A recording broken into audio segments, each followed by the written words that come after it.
Hello. I'm making another perfume review. And I want to talk about the perfume called Angel by Thierry Mugler. I hope I pronounce the name right. So I love Thierry Mugler, the fashion designer. I love his design and I love his boldness and his independence and his courage. And I love the way he has these perfumes made. I don't know if he makes them himself, if he checks all these different notes out himself, or if he hires that, I think called Rampillon, that famous perfumer, I think, and or if he has several perfumers working for him, some women. And I heard that a woman made Alien, so I don't know about Angel. So apparently Angel came out in 1992 when I went to the center. I didn't even know about that. Because I went to the center, I wasn't even doing anything else other than diving deep into my mental issues, into my past. And with me, I had Obsession by Calvin Klein, which saved my life. And that must have come out somewhere in the late 80s or early 90s, maybe in 1990 or something like this, because my mother gave it to me in 1991. So I went to the center in 1992.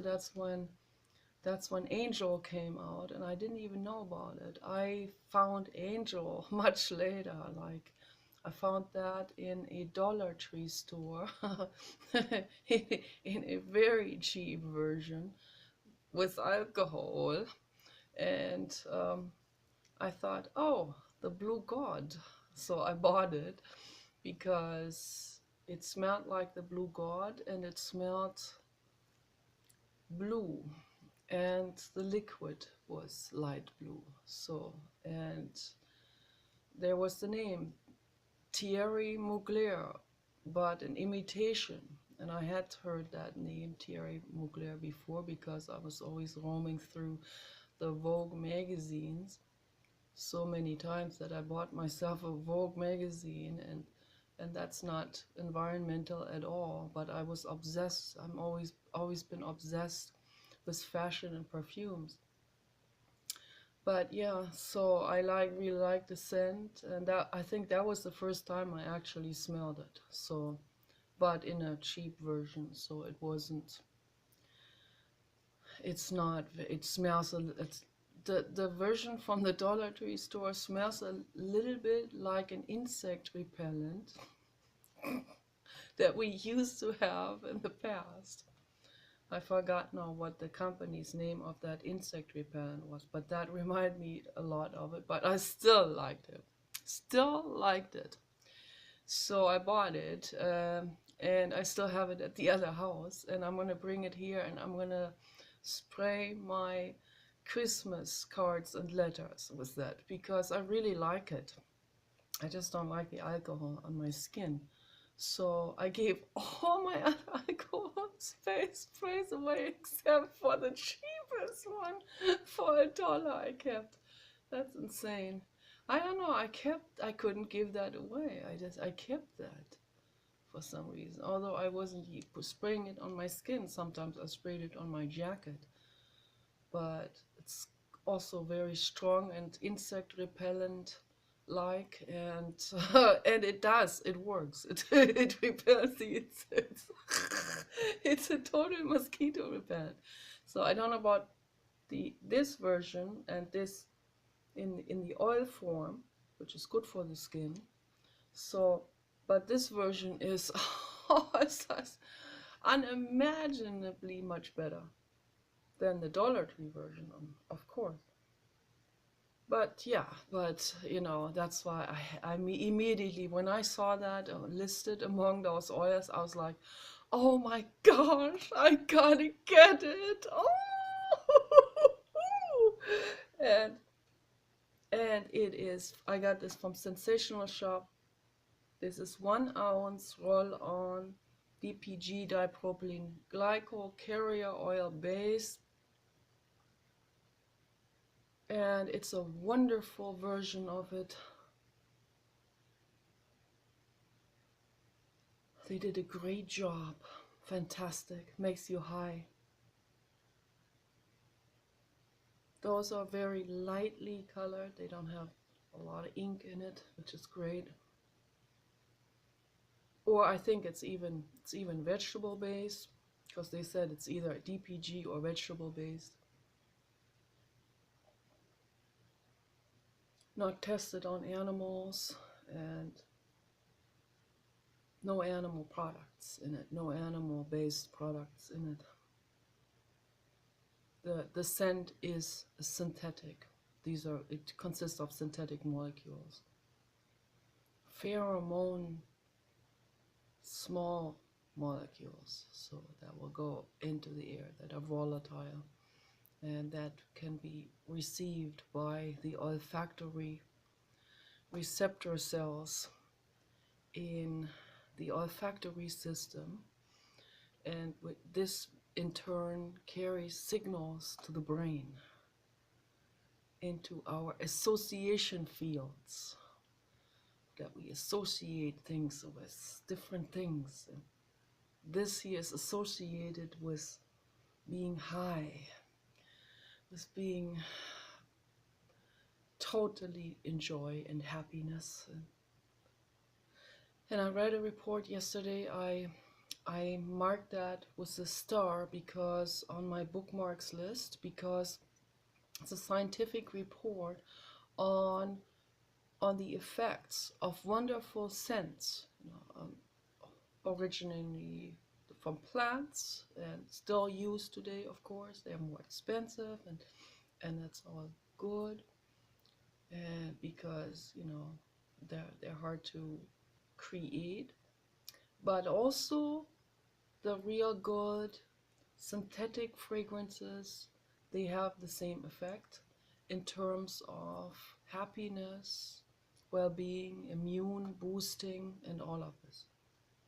So just because it's synthetic, the fragrance, doesn't mean it doesn't have health beneficial effects. It absolutely does. It totally does.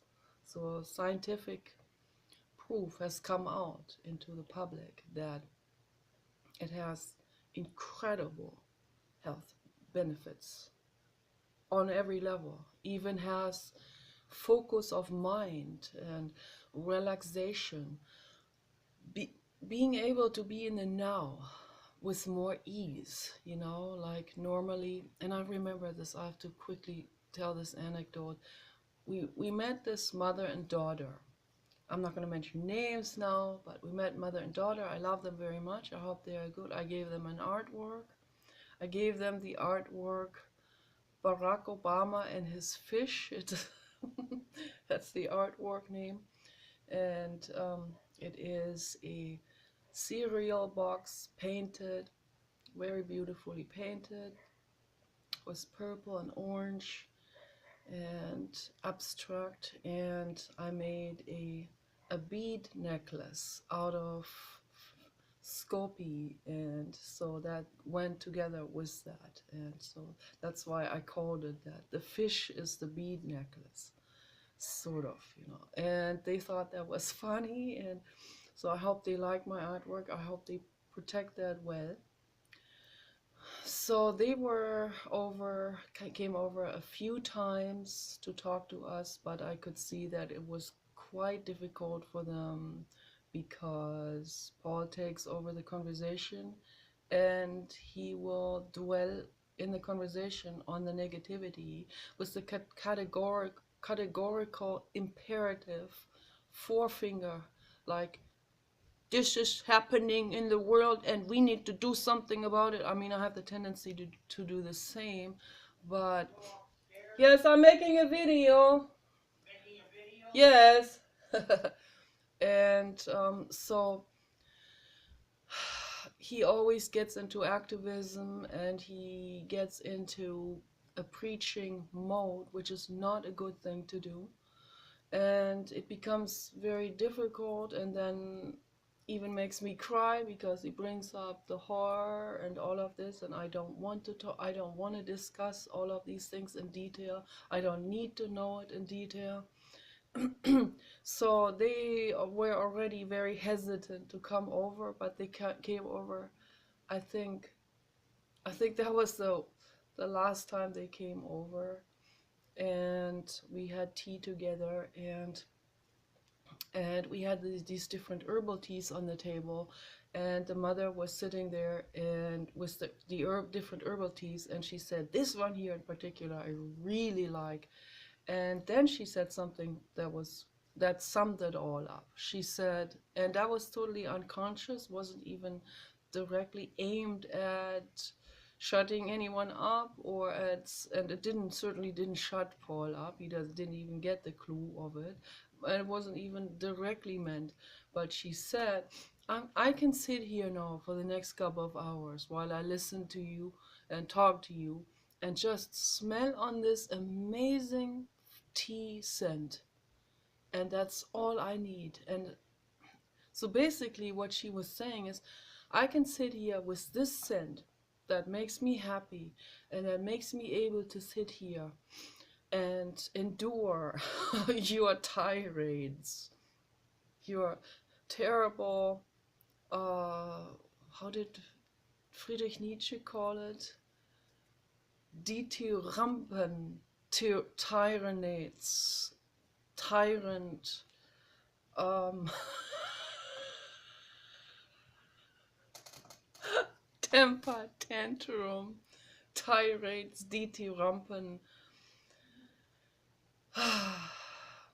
categorical, forefinger, imperative, lectures. Okay, so, and it's very hard, it's very difficult, so that's also why we don't have friends. That's another thing. So, but I'm not without any issues myself either, obviously. So I'm weird, and I don't like to talk about anything that's superficial, which is never good in society, you know. People want to talk about superficial things. They don't want to dive deep into into their psychology. They're trying to run away from that. So that's why I'm being avoided by most people. And Paul is avoided for his lectures and his kind of like a forceful, coercive, like a controlling type of energy.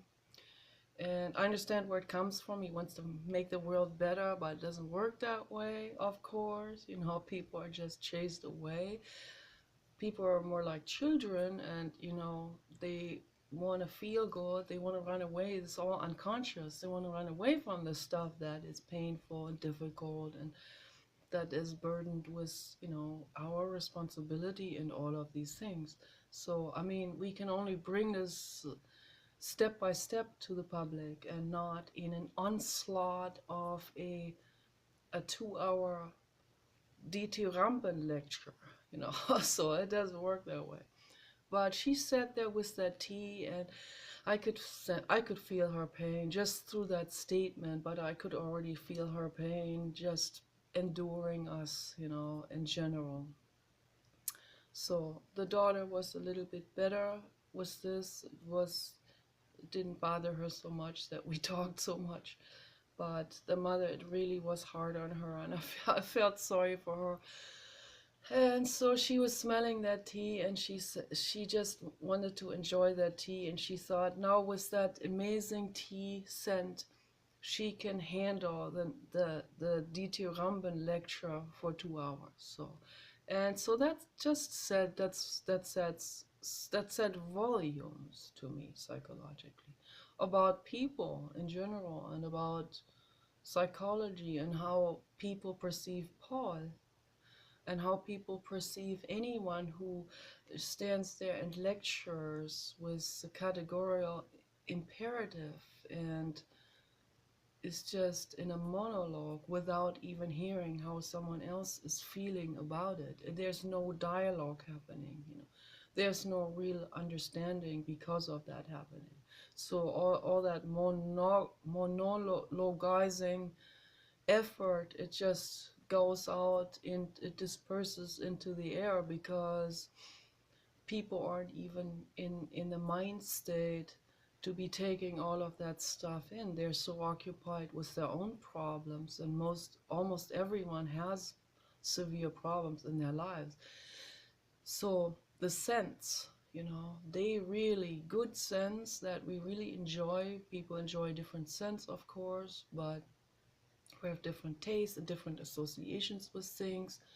But a scent that someone likes, really likes, that is, you cannot underestimate this, really, because, and that's why it has been used in religion and ceremonies, and that's why they have used frankincense, you know, for the aromatherapy effect that it has. But also, of course, it was used as a fumigation technique.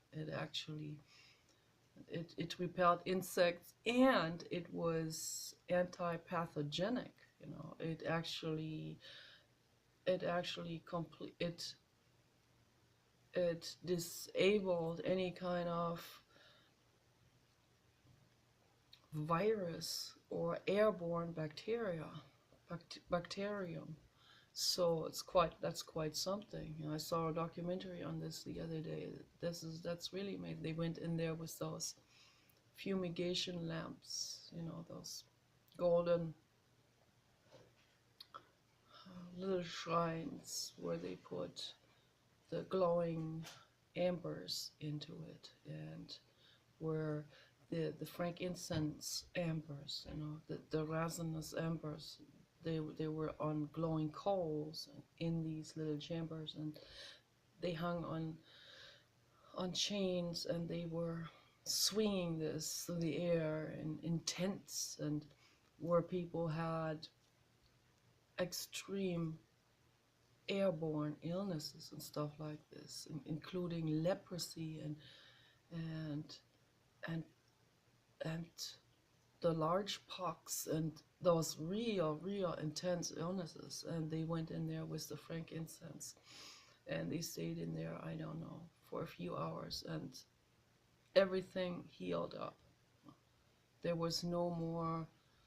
It went into people's lungs, it went into people's entire bodies, on the skin surface, the walls of the tent, the clothes, everything was fumigated with that. And that was a way of fumigation that didn't have side effects, that wasn't toxic in any way. It just got rid of the pathogens. See, that's the beauty of nature. It doesn't have toxic side effects like this. I mean, not in the sense of, not on the scale of pesticides. You know, pesticides are not an option because of this, because they do more harm than they do good. They cause an entire ecosystem disaster. That's what happens with that. So that's why nature is very important. But synthetic scent molecules, okay, that are proven, you know, I test that on myself, of course, that are proven to be safe, you know, in a diluted form. If it's not diluted, it's not going to be unsafe, but it can burn just like, you know, a very strong lemon oil or something, or grapefruit oil, very concentrated, could also be burning. So very volatile oils have to be diluted, of course. No, those scent molecules, the synthetic ones, they are safe too, and they do also have a healing effect. And I would even hypothesize and say that not just be healing because it goes through the olfactory system and it has pleasant associations, and it triggers it has domino effect of triggering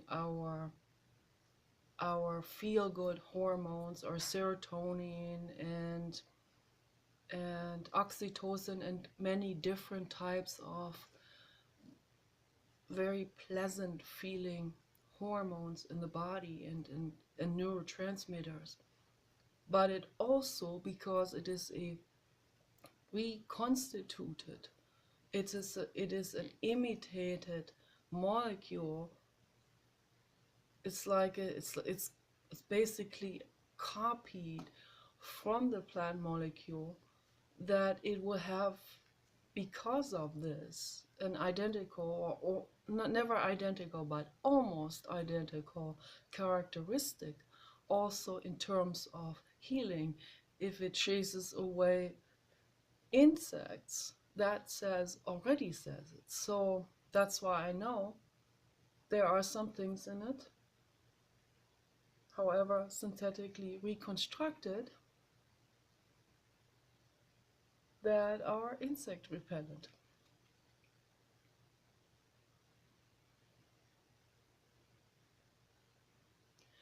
It is absolutely phenomenal, the smell. It's phenomenal. It's phenomenal. Very independent and very unique. Very, very, very unique, and very full. Full-mouthed. It's like, it's gourmand. It is a full euphoric experience on every level. It has depths in it.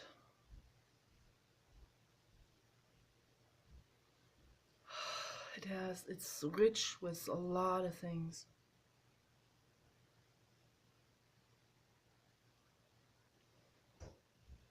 So let me see what I came up with last night while I was in bed smelling it. And then when I woke up, also I had some more thoughts. I should have written it down, but definitely has chocolate in it, but that's not the super dominant thing. It's more in the background. Chocolate and white chocolate. A little bit green apple. It has labdanum in it, which is also one of the amber plants and resins ingredients.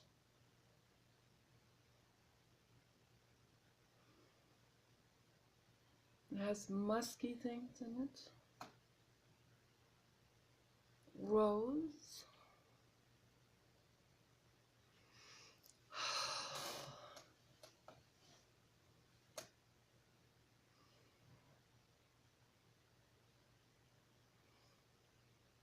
And it's interesting that the different nostrils, they apparently, I think this is called an ipsilateral reception route.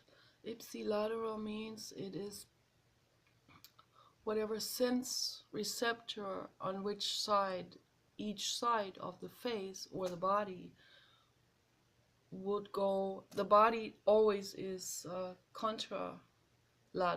It always goes across like this. The ears are ipsilateral, so that what comes into this ear goes into this brain hemisphere, and comes into here goes into this. So I think the olfactory is also ipsilateral, but I might be wrong. I know the eyes are contralateral, because what goes in this eye goes to this side and from here to here. But then it gets processed in a way where it is being understood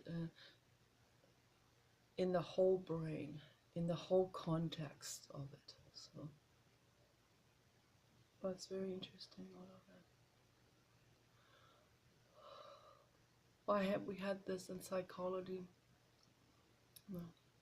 in the class clinical psychology, with my absolute most favorite professor, Dr. Monica Pritze. She's famous, an amazing woman. Hope she's doing well. I miss her. She also talked about perfume. At that time, I was wearing cheap perfume versions of Escada that I bought from some street vendor somewhere. And it was kind of aggressive and it didn't last very long. So, and she talked about this, you know, the cheap perfume versus the expensive perfume that is not in your so much in your face but lasts much longer and is just more pleasant all the way around, more full.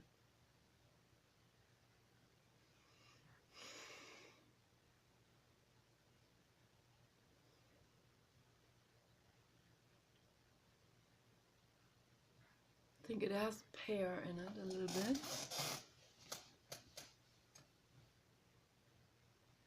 As I learn more about the individual notes, more of that stuff will make sense and will my brain will associate more of the individual notes than as I learn about them. So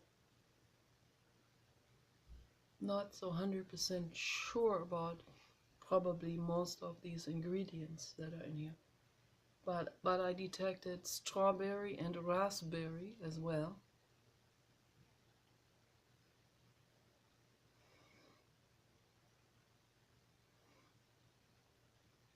Rhubarb, I think, is in here.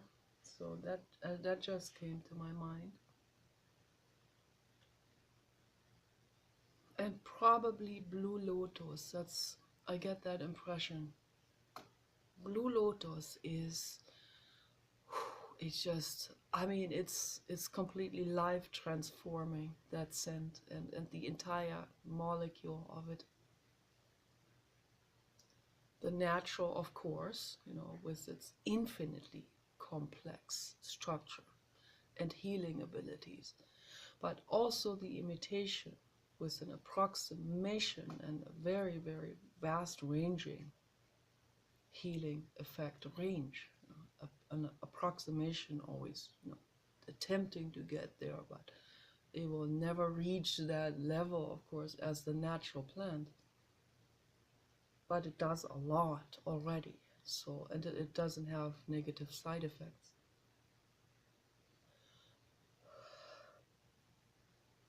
The blue god is coming out of the sky. Beautiful.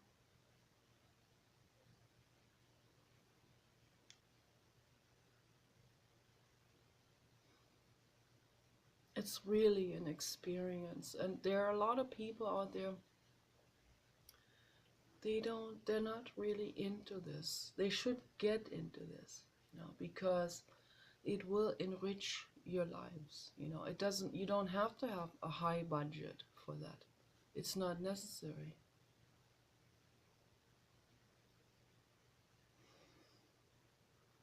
I am so infinitely grateful for the imitation perfume makers out there that make this in oil form that's safe for the skin. I can't praise them enough. You know, it's endless praise for them, endless. You give all of us happiness, you know, all of us, and you don't take money away from the worker that worked so hard for his money and then spends it on Creed Aventus and spends $500. Honey, 100 milliliter water. Oh gosh, oh boy. Yeah. Oh, you can get that for $10. No. And it will last you just as long, and it's better for your skin.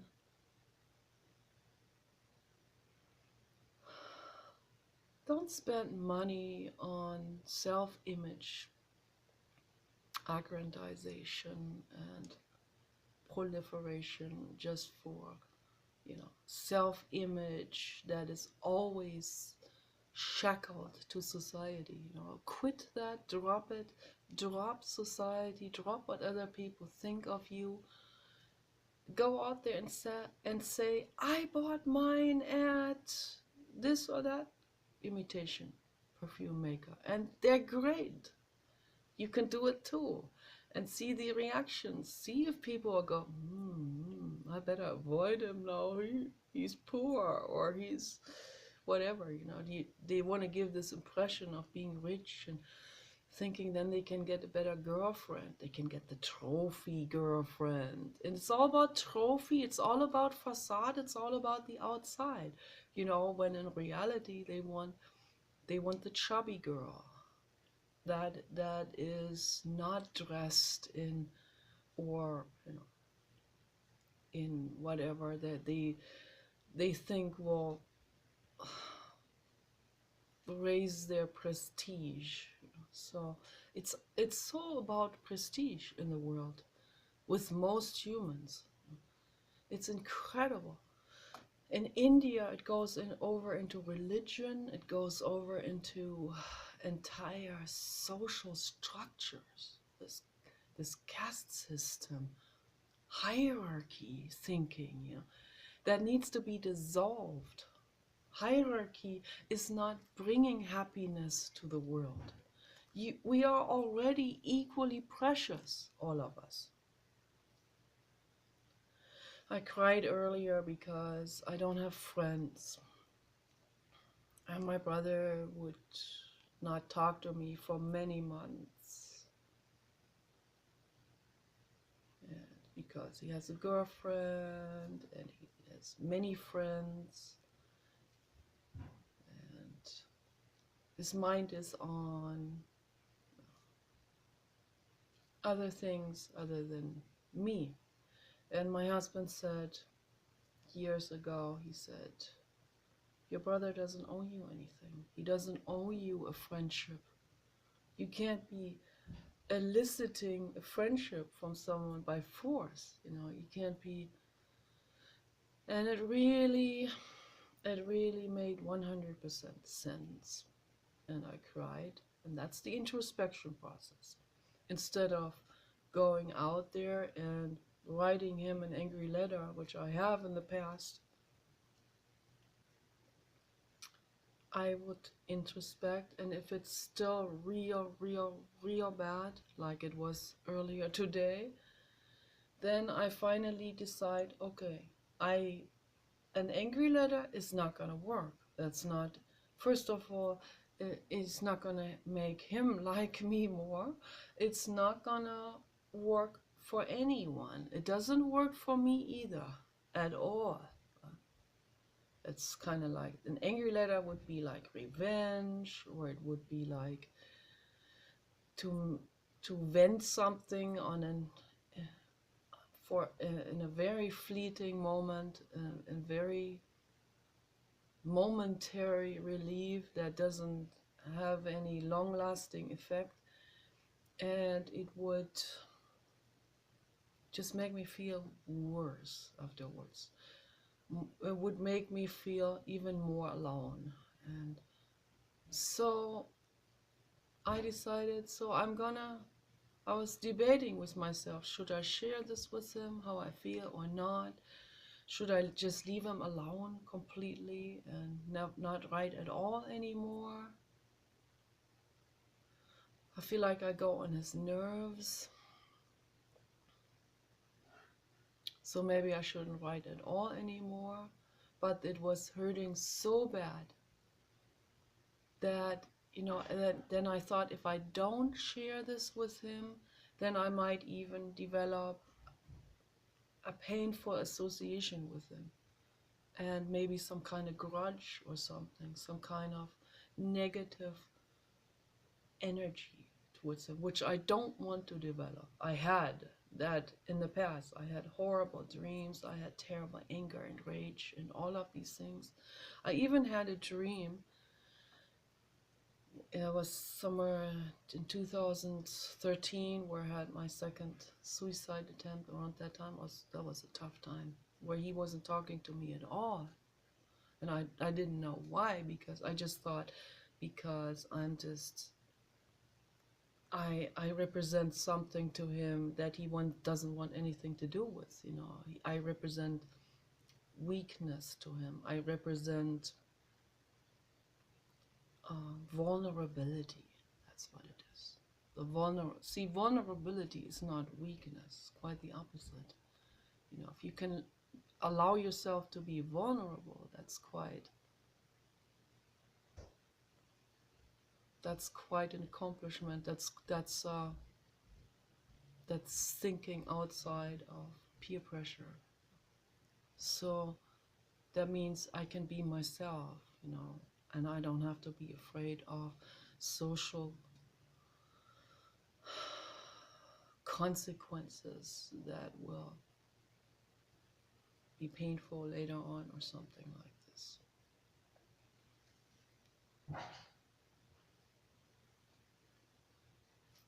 So that's what he sees in me. He sees that introspection process that he doesn't want anything to do with. I think that's what it is. I'm not 100% sure. I have to talk about this because I'm not going to get into the details. There's no need to get into the details, but I need to talk to someone about this. So, and this is my only way to talk to people about this. I have no one else to talk to. I can't talk to my mother anymore. When I tried to talk to my mother about these things, she wasn't really able to understand it. She didn't want to understand it also. So I never had really someone to understand this. With my mother, I didn't have someone to understand it. My brother understands more, but he also wants to run away from it. My dad wants nothing to do with emotions. It went to the point where he didn't even want to talk to me on the phone anymore.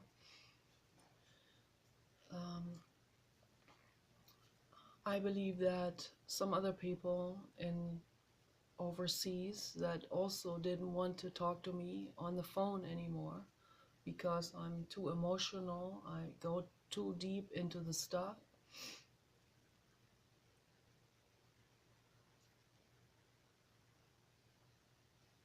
So they're trying real hard to stay away from all of this. They're like, that's their whole life's work, is to get as far away from that stuff as possible. And that's how most humans are. Most humans are on the run from that pain. And here I come along and I'm in that, and I say go into it too. And they go like, is she nuts or something? You know? But it is through the going through that we liberate ourselves from the shackles of society and peer pressure. It's absolutely beautiful outside. There's a beautiful, beautiful energy outside in the moment. Incredible. Absolute. This is pure love that comes there through the sky and the light and the energy. This is amazing. It's amazing. I feel like this is so amazing. It's touching that it puts tears into my eyes. It's amazing. There's this moment of total support from the infinite, from the blue God that comes through there. It has an energy of like a dream-like character, like something I've seen and felt and known before, something far away, like a wonderful perfume. And there's this energy and this perfume, angel.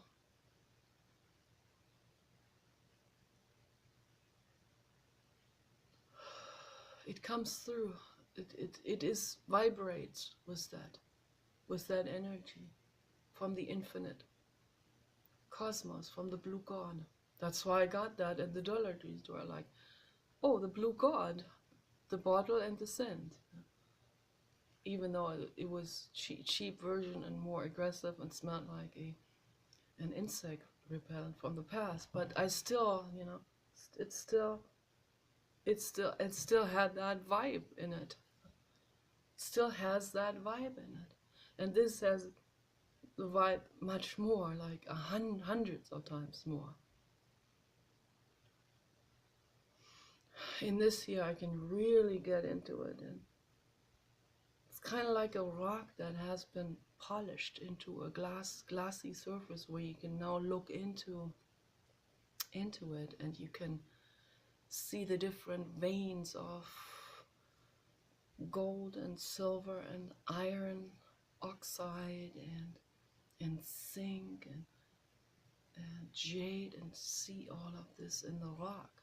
It's kind of like what it feels with the olfactory system, with the oil. I feel like this, I can look into it, you know.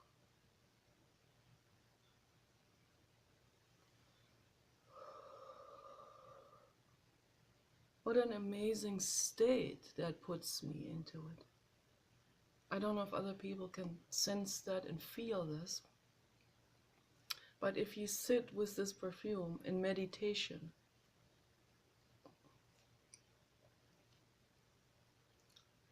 it will probably happen.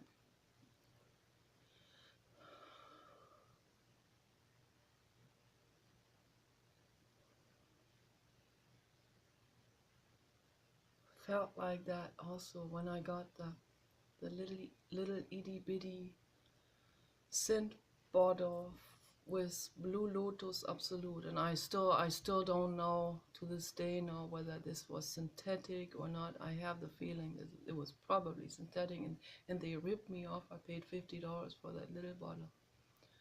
But even if it was synthetic, whether it was synthetic or not, the molecule of that Blue Lotus, even the synthetic imitated version of it, it still has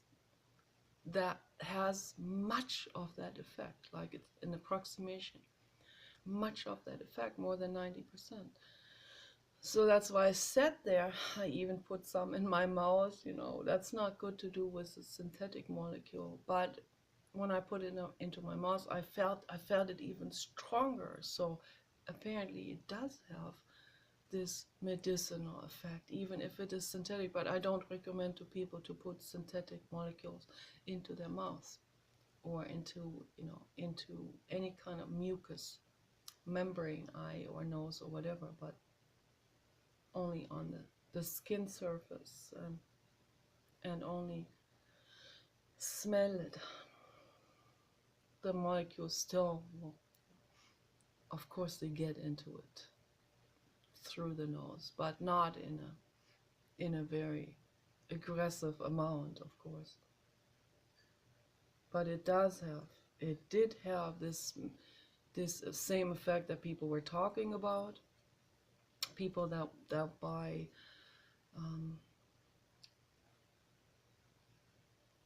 Nymphea cerulea, the Blue Lotus petals. You can buy them dried, and some people smoke it, some people make tea with it. So if I got those, I would make tea with it. So I'm thinking maybe I should try that. I recommended it to my brother to quit smoking. I don't think he's ever looked into it, really. I don't know. I don't think whatever I sent to him, I think he's just, no, that's hippie bullshit or something. That's alternative, or that's not en vogue. Or, I don't know. I don't know what he's thinking. You know, maybe I'm wrong. Talk to me. Tell me that's wrong. So, but you know, a lot of stuff that I told him in the past, he dismissed because he associated something unglamorous with it, or the opposite of glamorous. Hippie to him has always been, because he's a child of the 80s, so that the hippie stuff has been to him something that was, now that it has made a comeback, the hippie has made an enormous comeback into the fashion industry, of course, you know. in the 2000s, starting with the 2000s decade, you know. So then he accepted some of the stuff because that was then accepted by the society. But why do we need to wait? And I have to talk about this. This is so incredibly important because it's not I'm not trying to shame anyone. It's just this is how most people are functioning. Yeah. Oh, it's accepted now by those people. Now then it's okay. Then I can. But if it wasn't accepted before by those people that they look up to, you know, then they are not accepted. That's, can we see this? Can we really look into this and see the problems with that?